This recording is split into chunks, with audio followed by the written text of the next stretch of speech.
Journal entry, MCJDC, pain and suffering that is not transformed will be transmitted. I arrive late to the jail and am quickly ushered to the in-between, as I call it, a small airlock-type room at the Missoula County Juvenile Detention Center. As I step in, a loud buzzer sounds and the steel door slides closed behind me, effectively locking me in place while my identity is verified through the surveillance cameras above. Claustrophobia quickly sets in, and I wait. Finally, the adjacent door buzzes and slides open, and I step into the long white hallway leading to the classroom. Everything in the JDC is intensely bright and humming from the overhead fluorescent lights bouncing off the painted concrete walls. There are no windows. I enter the classroom and quickly walk to the front, where a solitary chair awaits my arrival. Before me sits a group of about 15 to 20 kids, boys and girls, wearing orange jumpsuits and white plastic flip-flops.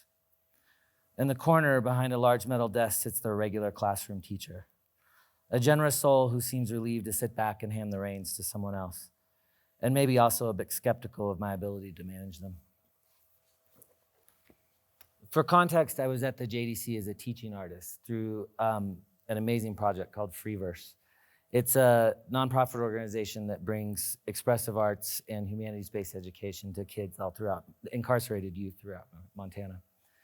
This particular facility I'm talking about here houses inmates age 10 to 18. And on the day that I came there, the first day that I came, some looked unbelievably young, while others, like the tattooed gentleman in the front row who stared at me with a look that we would have called mad dogging back in the day, he looked much more like a fully grown man. How I ended up there is a much longer story, but a couple key notes are that I had just become a new father.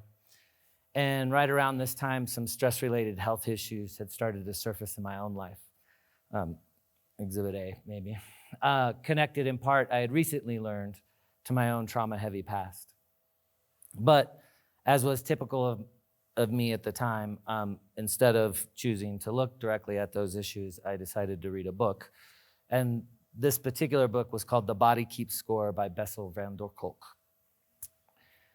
It's an amazing book that explores the idea that if we don't resolve our trauma, the stress hormones that the body naturally secretes to protect itself from danger will keep circulating.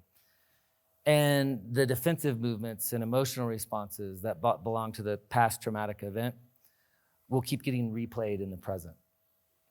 I had also just learned about the acronym ACEs, which stands for Adverse Childhood Experiences, for those of you who aren't familiar.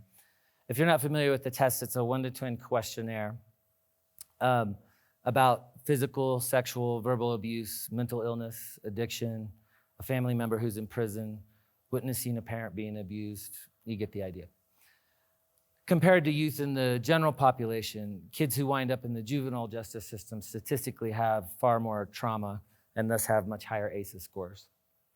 Not only do these experiences lead to a greater likelihood of winding up in the system, but they also carry many risk factors into adulthood, including long-term mental and physical health issues. And so week after week, I came through those buzzing metal doors, and week after week, the kids showed up. Sometimes it was the same kids, sometimes new arrivals, with others missing as they moved back home or to the long-term facility out in Pine Hills in Miles City. I'm gonna read you another journal entry.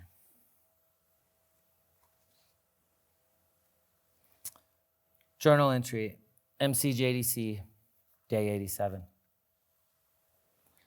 If a child can't learn the way we teach, maybe we should teach the way they learn. Ignacio Estrada. If it were anywhere else, people would stop in their tracks. Pencils would drop, and you would press your ear against the wall just to hear a few notes of this 16-year-old boy singing Frank Ocean's Thinking About You, a cappella. We'll call him TJ. Every week he has a new book of rhymes, like literally, an entire notebook full. The first time I try to hand it back to him so that he can read from it while he raps, he says, "Nah, man, I got that memorized." "All of it?" I ask.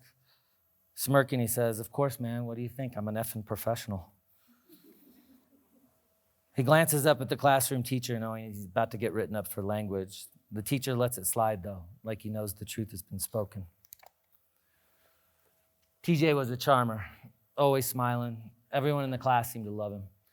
He knew he was gifted, but he handled it well. When other people shared their work, he would light up with this giant smile, even if the work wasn't that great, and send out huge words of encouragement across the room. But it was different when it was TJ's turn to share. No one knew what to say, including me, honestly. Encouragement seemed almost trite. The first time I heard him rap, the best I could manage was a quiet, damn. I started to change the format of my lesson plans to fill in the gaps in the students' musical education. We did a series of classes on hip hop, from Grandmaster Flash to Biggie, Run DMC to Earl Sweatshirt, then Buddy Guy and gospel music. I brought in samples about beat structure, and I'd say things like, that's why they say you got bars, like bars of music, pretending like I knew what I was talking about, even though I just heard it from YouTube the day before. And that's why they say on the one before they start. It just means the first count of the first beat in a bar, the beginning. Weeks passed and TJ and his crew started pushing lyrics back and forth constantly. And without realizing it, I began to incorporate what I would later learn were trauma-informed principles into my teaching. I moved away from complex lesson plans or preconceived notions of the content we'd cover, the skills we'd master. Expressive arts became central to our time together, as the students read and wrote poetry and hip-hop lyrics, shared and rapped and explored with one another, creating a community within this space that's otherwise so divorced from the larger community in which we lived. We cultivated a classroom defined by encouragement and peer support.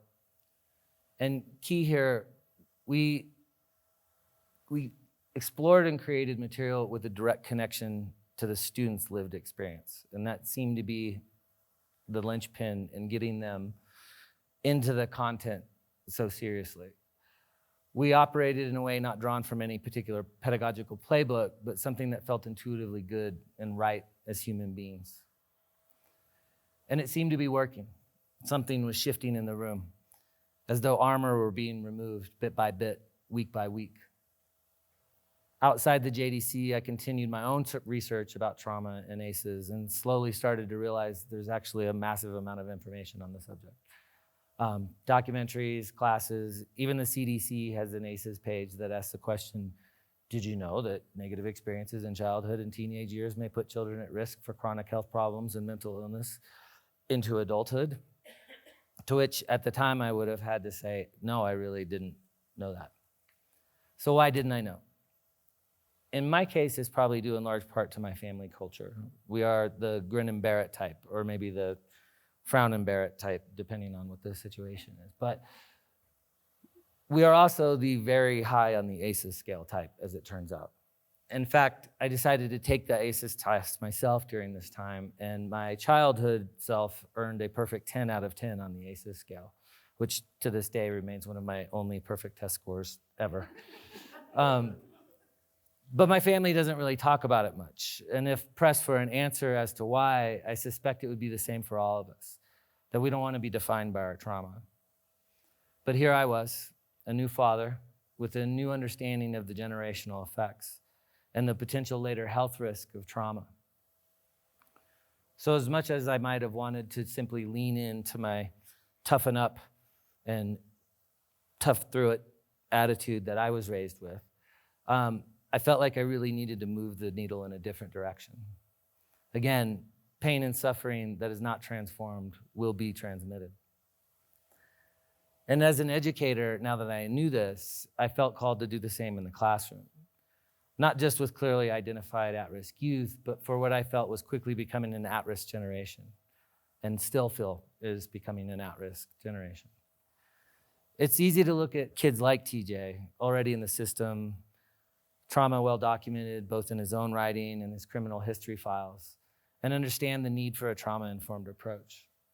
And without question, my experiences at the MCJDC completely changed the way I teach, even now. But if we leave the story to only exist here, we might be missing our actual cultural truth in this moment.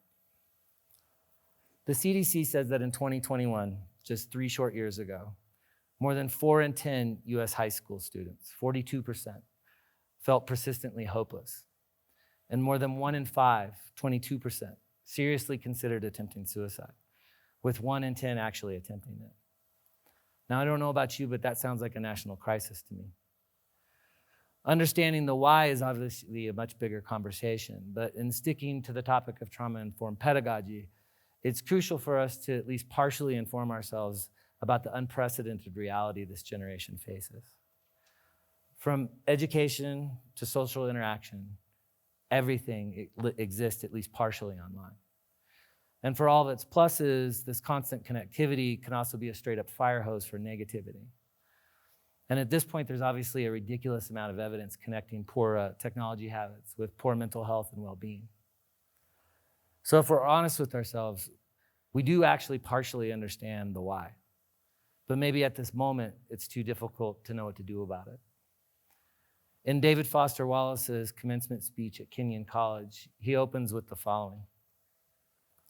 There were these 2 fish, 2 young fish, swimming along, and they came upon an older fish.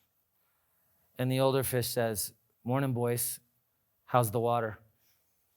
And the younger fish continue to swim on, and then one of them turns to the other and goes, "What the hell is water?" He goes on to clarify that the point of the fish story is merely that the most obvious and important realities are often the ones that are hardest to see and talk about. Personally, I think that the youth are quite aware of the water that they're swimming in right now. The real question here might be, are we? But what I do know is this, that for an hour each week at the Missoula County Juvenile Detention Center, in arguably one of the worst possible environments for kids to find themselves in, a group of humans came together to talk about hard things and to make art about hard things. And in doing that, we lifted each other up, if only for a moment.